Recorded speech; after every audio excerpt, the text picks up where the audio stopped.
I didn't see you come in. How are you? Oh, my name's Clover. Welcome to my room.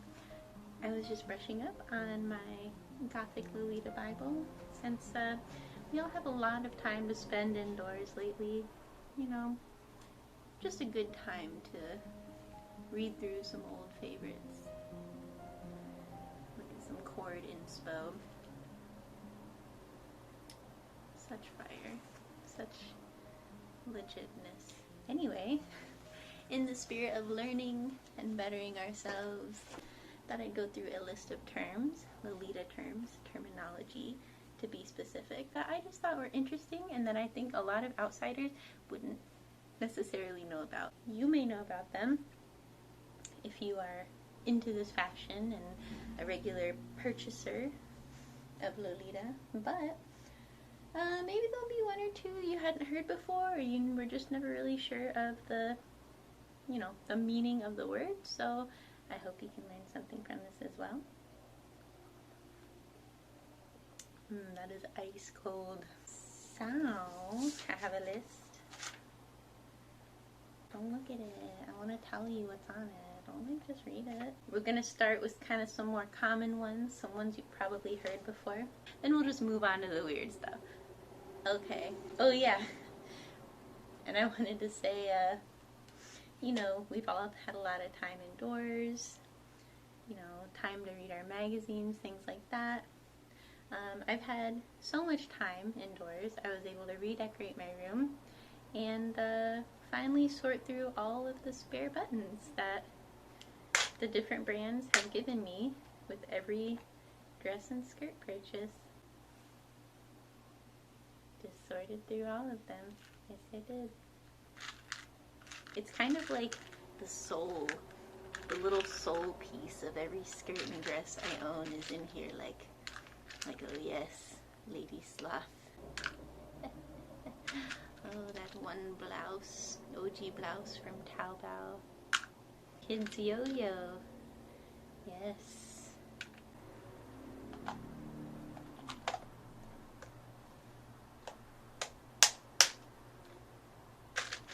Okay, moving on. We have a lot of words to get through, so let's go. The first word on my list is sex. S-A-X. It's used to refer to a light color blue. For some reason, we don't call it pastel blue, we don't call it light blue, we don't call it blue, we call it sax. Sax, I guess, is named after Saxon blue, which if you Google search Saxon blue, it is not like the pastel blue that we use in Lolita. It is like a lapis lazuli, kind of darker marine blue. So it's odd that that has caught on to basically mean light blue, but it's what we use for it. You will not see sax used in like Western stores, markets to describe that pastel blue color. All I can really find on it is that it was, the name comes from an old term for like a blue indigo dye. You would dye your fabrics and it would be kind of blue, and it was called Saxon blue. So again, just not something we use currently to refer to like bright, like Easter egg pastel-y blue, but the name has stuck. Moving on to some more common terms. If you watched my last video, then you already know the word Petti. It is short for petticoat. It is a skirt with many layers of ruffles that you wear under another skirt to give it the poof. Example of poof. Oh yes. These are more abbreviations. We have OTK, SK, KC, JSK, and OP. So there's a really funny Dear Stalker skit. I wanted to wear my AP/OP with my SSTPS today, but my BTSSB OTKs are at my boyfriend's house.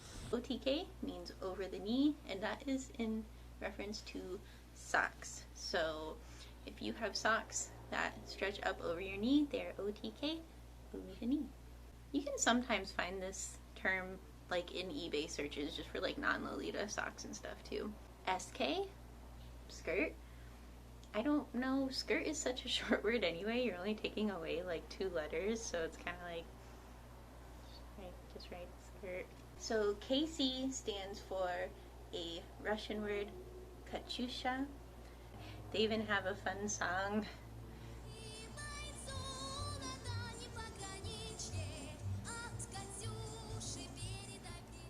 And in Japanese, it's pronounced really similar, Katyusha, and it's abbreviated to KC. It just means the head bow, like the headpiece. It doesn't have to go with a set or anything. It can just be a bow you stick in your hair. But usually someone will say something like, oh, this JSK comes with the KC. Like, oh, so that means you're gonna get like the matching set. Moving on to JSK, stands for jumper skirt. This is an example of a jumper skirt. They just have little straps, and you would wear a blouse under them. If you don't wear a blouse under them, you are a sinner, and you will be excommunicado from your Lolita comm. So, wear a blouse. OP stands for One Piece. Yayo, yayo, yayo, whoa, let's stand for One Piece. One Piece is a dress where you don't have to wear a blouse under it. Some people do. It does depend on the cut, but the idea is your one piece, your OP, has built-in sleeves and like a built-in kind of a collar area. So you just put it on and you're fully guarded. Well, you still have to do accessories and shoes and socks and your katyusha, your KC.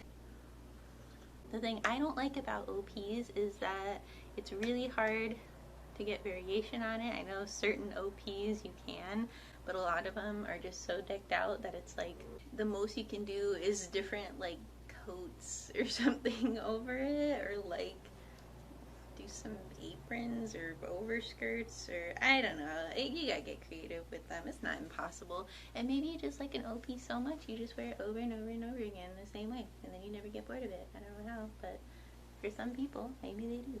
Couple of other abbreviation terms. We have MTO and SS. MTO stands for made to order.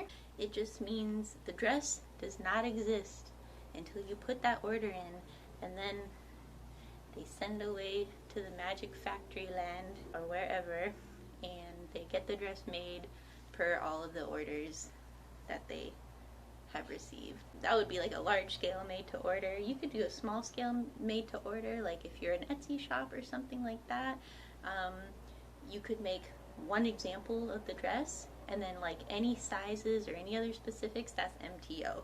So you're like, I need the waist to be like this big, but I need this length, but otherwise I want that like color and general cut and everything. MTO, right to your house. SS stands for shopping service. So a shopping service is just a service who will go to generally a physical store. Sometimes they do online as well, but they'll go to a store, buy an item you want, go back to their house, charge you for shipping, and then they send it off to your country. Because for some reason that physical store, for whatever they're selling, they are just not sending overseas. They just weren't going to do that. So what are you going to do? You have to have someone go to the store and buy it for you if you actually want it, unless you're going to wait for it to show up on a secondhand market, which ain't nobody got time for. Look for some good shopping services. Ask your community members what they use. There's shopping services for like specific websites like TaoBao. Like they will only buy and ship from TaoBao, so you don't have to deal with their weird warehouse system. I dealt with it before. It's possible to do. It's just like, it's so much easier to not be keeping track yourself of like the pre-order date and then the tail end date, and then like the final payment, and then the payment you have to do to the shipping warehouse, and then maybe it'll get to your place. It's just like a shopping service. They're gonna pay attention to all those dates for you. There's no warehouse where it can get lost in. Did I mention I wash it in a warehouse somewhere before? Someone has a skirt I've ordered. I don't know where it is. I just picture it in this like Indiana Jones fucking warehouse, just like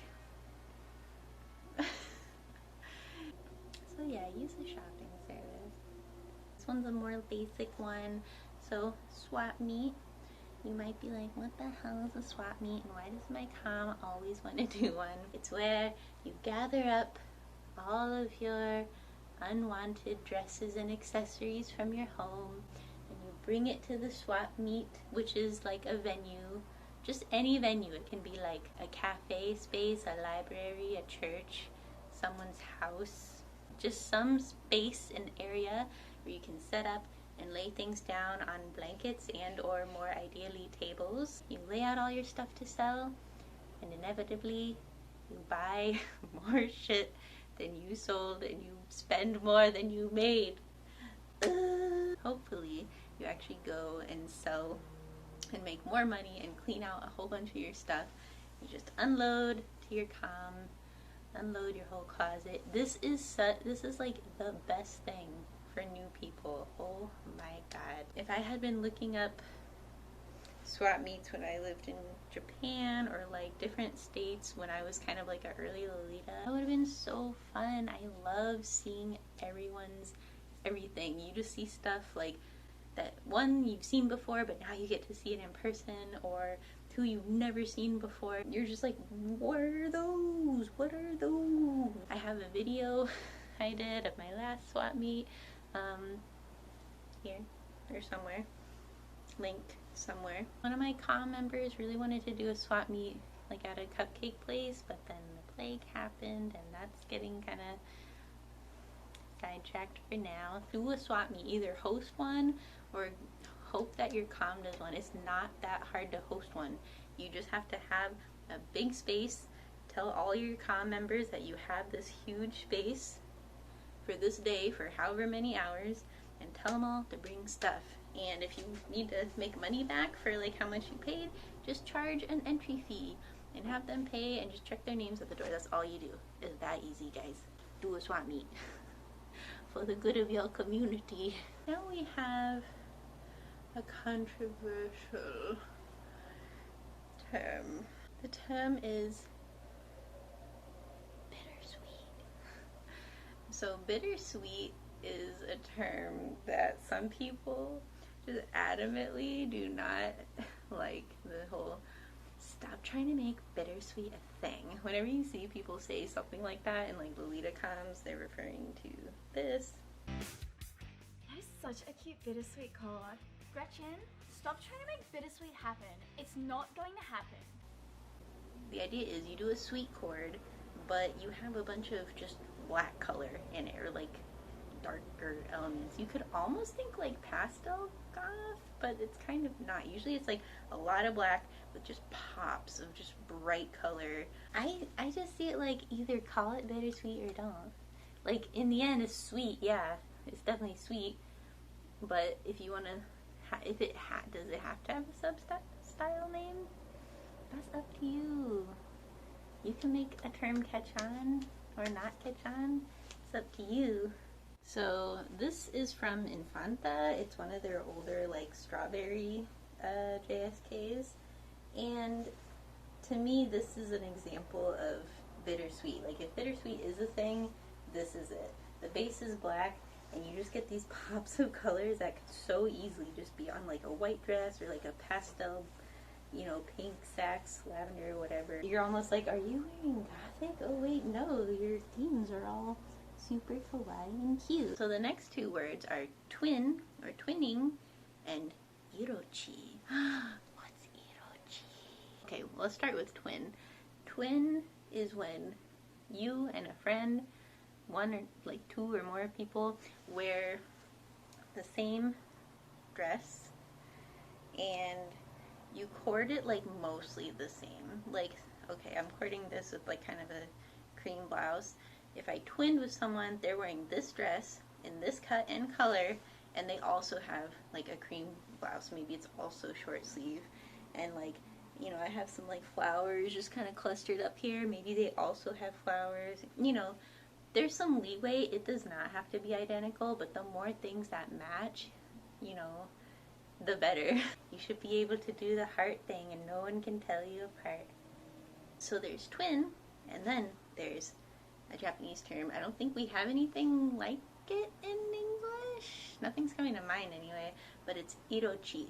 And iro means color, and chi, I think, is like chigao, like wrong, incorrect, or different. So, different color. So I would be wearing this JSK, and someone else would be wearing it as well, but in a different colorway. Maybe they're wearing like the green or like blue version of it. So we're not mirror image, but we're kind of like red queen, black queen. We're like queen of hearts, queen of diamonds, like just a little bit different. It's a cool name, I think, Irochi. It's like twin, but not really, because like, you know, this is a little different. No, just Irochi. Oh, let's do like Irochi on this, because I have Magic Princess in lavender, and you have it in freaking yellow, so let's do Irochi. Whoop whoop. So moving on, we're gonna talk about Fukubukuro, Lucky Pack, Happy Bag, Happy Pack, Lucky Bag, I think that's all of them. Lucky Pack, Lucky Satchel, Fortune Sack, Fortune Bag. So, Fukubukuro, Fuku means like fortune, bukuro is like bukuro, like a bag. This is a common thing that happens in Japan, especially around New Year's. So, what the stores will do is they get all their inventory that hasn't really been selling towards the end of the year. They get it all together into a bag, and then they mark the bag significantly reduced price. You can kind of think of it like a gachapon. You don't know what you're going to get. Usually get a few different items. I think the most common term for it, for the Western Lolitas at least, are Lucky Packs. I don't hear other Lolitas saying, oh, Fukubukuro. They'll be like, oh, Lucky Pack, I got my Lucky Pack. Ideally, you are getting a sweet deal. However, you're probably going to get some of the cuts or colorways that were not so great. Were not the best sellers. Didn't move the needle, as they say. One of the most infamous Lucky Packs, actually, Bodyline has some of the most infamous Lucky Packs. There's that story from way back in the day where someone got like a bunch of left sleeve attachments. So like, you know, the sleeve would pin here, so you could turn this into like a long sleeve if you wanted, and they got like a whole bunch of those, but like specifically only left or something. Like how does that happen? I also did a video on a Lucky Pack. Maybe I can link it. Make it link. Kind of going along with that, we have a term called special set. So a special set is kind of like a re-release of a dress, but usually they will change the cut of it. So just a quick example is AP's Holy Theater with the little lands on it. So there's like a regular version of it, and then there's your special set, and it kind of has like a V cut in the JSK. Usually it's called a special set because it's not just a dress, it's also like a matching headpiece, or maybe like some socks that go with it or something. A couple of little bygone terms that I wanted to cover. Some people might be mad if I say this one because I feel like I just saw it used the other day. But sock toppers, that was a term I saw a lot. Like when I was first getting into Lolita, people would be like, oh yeah, well those are cool socks, but like you need some sock toppers on it. It's like, what the hell is that? So it's basically like, it's like a wrist cuff. Like, you know, wrist cuffs are stretchy generally. So it's elastic with lace on it and like a bow, and kind of like a little garter. Like you slip it on over your leg, and then it rests at the top of your sock area, making your sock look more beautiful and elegant. There was like tricks to getting them to stay in place, like you could clip them on and stuff like that. But I kind of feel like that's when it was harder to get, you know, Lolita socks and Lolita branded stuff. So you kind of had to make your own. Like there was definitely a time where people were making their own dresses often because it was just hard to get from the brands. So yeah, sock hoppers, just a little custom made thing. Another bygone term, kodona. Oh my god, it's like saying kodona is like you're dating yourself. You are showing that you don't know. You don't know the terminologies. Otona is adult and ko is child. So they kind of combine the two, kodona. It's like, it was supposed to be like child adult. Like, I think one person said it once or something in a magazine, and then later, like, they came back and were like, kodona doesn't sound like pleasant. It sounds like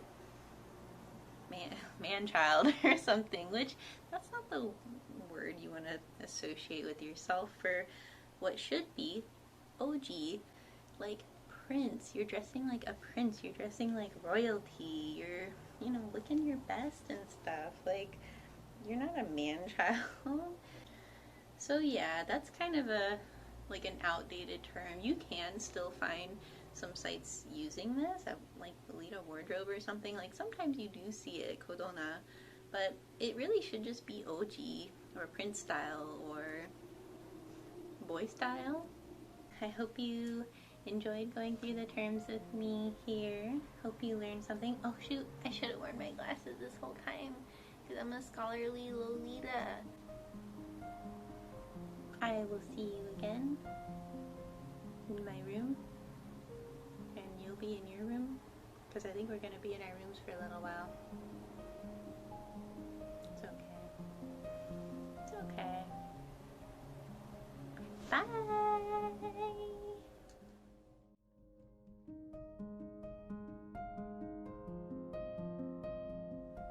In the spirit of learning and bettering ourselves, I thought I would do a video on...